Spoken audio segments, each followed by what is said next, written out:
आणि हीच परिस्थिती सर अशीच राहिली भविष्यामध्ये तर भारत हा कॅन्सरचा देश म्हणून ओळखला जाईल।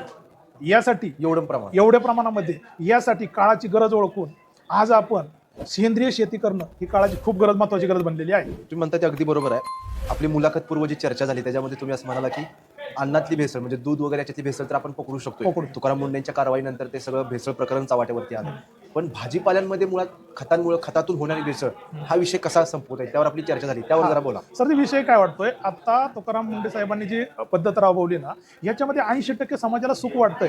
ठीक आहे, आपल्याला चांगलं खायला मिळेल, पण एवढं चांगलं होऊन माणसाचं शरीर किंवा माणसाचं अन्नधान्य क्लिअर होणार नाहीये।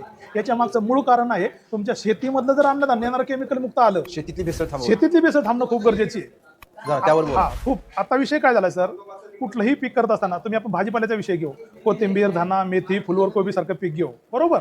याच्यामध्ये ज्यावेळी तुम्ही त्या ज्या शेतामध्ये लावता याचा कार्यकाळ 80, 90, 95 दिवसाचा कार्यकाळ आहे, त्या व्हरायटीनुसार आहे। परंतु त्यामध्ये वेगवेगळे ऑक्सिजन, स्टॉक्झिन, जे आपण केमिकल टाकतोय ना यामध्ये 60-70 दिवसात तयार होत आहे। उदाहरणासाठी आपण एक वांग्याची भाजी सर्वांना आवडते, याचं एक उदाहरण घेऊ शकतो, फुलवर कोबी।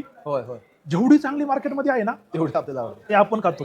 जेवढी देखणी आहे ना चांगली आहे ना त्याच्यावरती तेवढं केमिकल जास्त मारलं जातं। आणि आपण कुठेही, तुम्ही नाही, सर्वसामान्य व्यक्ती, घरातली कुटुंबातली व्यक्ती भाजीपाला नाही गेली ना की मार्केटमध्ये सगळ्यात श्रेष्ठ किंवा चांगलीच वस्तू घेते, टवटवीत वस्तू घेते।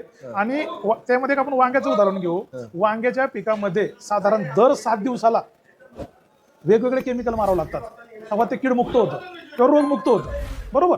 जे पण तुम्ही औषधं मारता, आता माझा गेले 15-16 वर्षाचा कृषी सेवा केंद्राचा अनुभव आहे।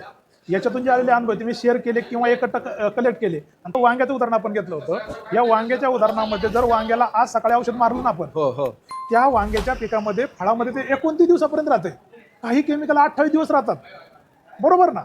जो हे मार्केटमध्ये गेल्याच्या नंतर कुणी ना कुणी ते खातच ना। आणि याच्यामधले जे लीड आर्सेनिकसारखे खूप विषारी घातक घटक आहेत ते माणसाच्या शरीरामध्ये जातात आणि त्यामुळे प्रत्येक व्यक्ती साधा थंडी ताप येतो किंवा थोडं वातावरण चेंज झालं तरी आजाराला बळ पडतोय। त्याचं मुख्य कारण कारण त्याच्या शरीरामध्ये एवढं टॉक्सिन लेवल वाढलंय की त्याची आपण गणतीच करू शकत नाही।